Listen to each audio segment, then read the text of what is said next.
এই সুন্দর স্কার্টটা আমি বানিয়েছি গজ কাপড় দিয়ে। আর এই গজ কাপড় দিয়ে স্কার্টটা বানাতে আমার কত টাকা খরচ হয়েছে, কোথা থেকে কাপড় কিনেছি, সবকিছু দেখাবো আজকের ভিডিওতে। আসসালামু আলাইকুম, সবাই কেমন আছেন? আলহামদুলিল্লাহ আমি অনেক ভালো আছি। আর এই স্কার্টটা কিন্তু আমি খুব অল্প টাকার মধ্যে বানানোর ট্রাই করেছি। আর আজকে আমি গজ কাপড় কিনতে চলে গিয়েছিলাম Dhaka new market Chandni Chowk shopping কমপ্লেক্সে। আর আমি রমজান মাসে 14-15 রমজানের দিকে গিয়েছিলাম এই গজ কাপড়গুলো কিনতে।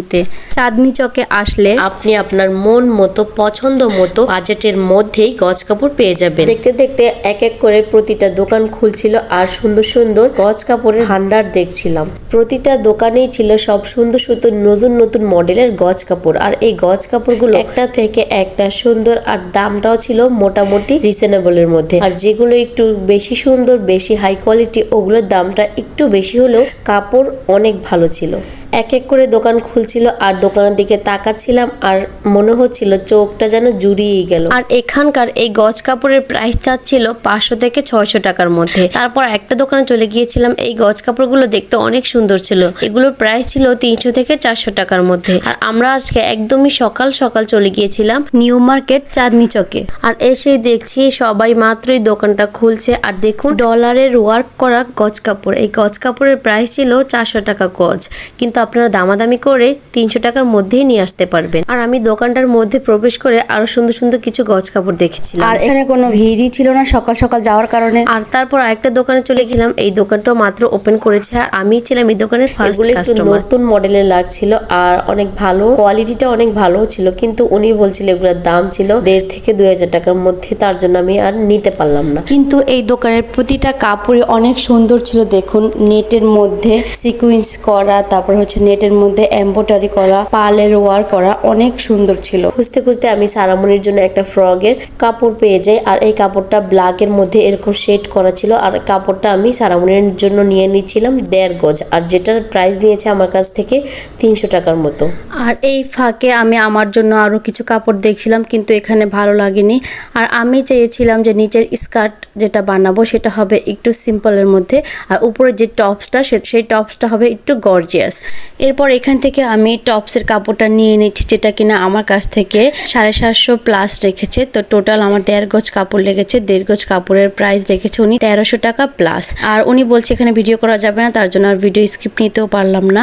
এরপর শপিং মলটা একটু ঘুরে চাঁদনি চকের মধ্যে থেকে আমি নিচের স্কার্টের জন্য অর্গানজা কাপড় নিয়েছি 3 গজ, আর স্কার্টের নিচে ইনার দেওয়ার জন্য সেখানে নিয়ে নিয়েছি 2.5 গজ। আর এই অর্গানজা কাপড়ের প্রাইস নিয়েছে আমার কাছ থেকে 120 টাকা, আর ইনারের গজ নিয়েছে 100 টাকা। ও আরেকটা কথা বলতে ভুলে গিয়েছি, আমি হচ্ছে সবার আগে আমি এই যে আমার এই ওড়নাটা কিনে ফেলেছি। আর এই ওড়নাটাও কিনেছি চাঁদনি চকের ভিতর থেকে।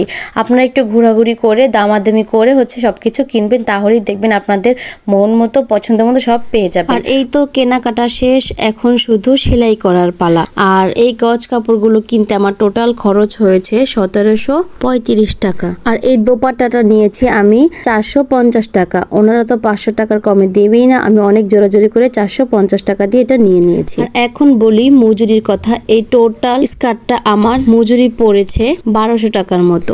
আর আরেকটা জিনিস দেখাই, এটা হচ্ছে আমার এই স্কার্ফটা। আর এটা কিনেছি তাও আমি গজ কাপড়। আর এই গজ কাপড়টার সাথে আমার স্কার্টের টপসের যে কাপড়টা সেটার সিকোয়েন্সের সাথে একদম ম্যাচিং হয়ে যাচ্ছিল, তার জন্য আমি এখান থেকে 1.5 গজ কাপড় নিয়ে নিয়েছি। আর এটার প্রাইস নিয়েছে 200 টাকা। আর আমার হাতের এই সুন্দর ব্যাগটি আমি কিনেছিলাম Jamuna future park 3rd floor থেকে। আর এই ব্যাগটার প্রাইস ছিল মাত্র 1350 টাকা। ব্যাগটার প্রাইস আগে ছিল 2300 প্লাস, কিন্তু এখন ডিসকাউন্টে আমি 1350 টাকায় পেয়ে গিয়েছি। আর এই ব্যাগটার মধ্যে অনেকগুলো সুন্দর সুন্দর কিউট কালারও ছিল। আর এই সুন্দর ব্যাগগুলো পেয়ে যাবেন যমুনা ফিউচার পার্কে 3rd ফ্লোরে ইমরানিয়াতে। আর এই ব্যাগগুলোর মধ্যে থেকে আমি হোয়াইট কালার ব্যাগটাই নিয়েছি।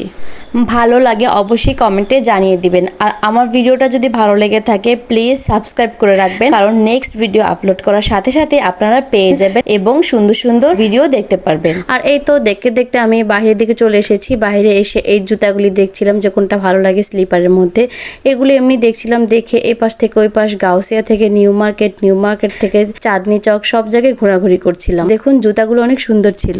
আর নিউ মার্কেটে আসলে আপনি আপনার বাজেটের মধ্যে এত কিছু পাবেন যা কিনা বলার বাহিরে। আর প্রতিটা জিনিসই ছিল খুবই সুন্দর, খুবই আকর্ষণীয় আর রিজনেবল প্রাইজের মধ্যে। এরপর আমি এখানে কিছু ব্যাগ দেখানোর চেষ্টা করছিলাম, কিন্তু এখানে যে ব্যাগ বিক্রেতা উনি বলছে ভিডিও করবেন না, আপনি যদি নেন তাহলে ভিডিও করবেন, না হলে করার দরকার নেই। দেখুন ভিডিও করছি বিদায়ী তো আমরা সবাই জানছি, দেখছি কোথায় কি পাওয়া যায় আর ওনারা যে কিভাবে, যাক এটা ওনার বিষয়, ওনার দোকান ওনার জিনিসপত্র উনি দেখাবে কি না দেখাবে সেটা একদমই ওনার ব্যাপার। এরপর আমি এখান থেকে চলে গিয়েছি আর একটু শপিং মলটা একটু চক্কর মেরে দেন হচ্ছে বাসার দিকে রওনা হয়ে গিয়েছি।